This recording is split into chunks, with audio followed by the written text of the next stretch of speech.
Anu's vlog 1ലേക്ക് എല്ലാവർക്കും സ്വാഗതം. ഇന്നൊരു മോർണിംഗ് റെസിപ്പി ആയിട്ടാണ് ഞാൻ വന്നിട്ടുള്ളത്.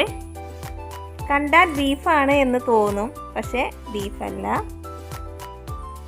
ഇതുണ്ടാക്കുന്ന സമയത്ത് ക്ഷമ എന്ന് പറഞ്ഞ 2 അക്ഷരം കൂടി വേണം കേട്ടോ.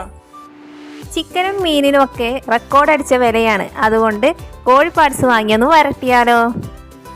കഴുകി വൃത്തിയാക്കി വെച്ചിരിക്കുന്ന കോഴി പാർട്സിലേക്ക് മുളക്, മഞ്ഞൾ, ഉപ്പ്, വെള്ളവും ചേർത്ത് അടച്ചു വെച്ച് വേവിക്കുക.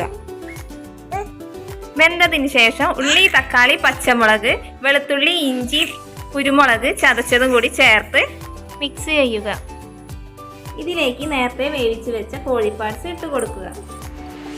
കോഴി പാർട്സ് വരട്ടിയത് റെഡി ആയിട്ടുണ്ട്. വീഡിയോ കാണുന്നവർ സബ്സ്ക്രൈബ് ചെയ്യാൻ മറക്കല്ലേ.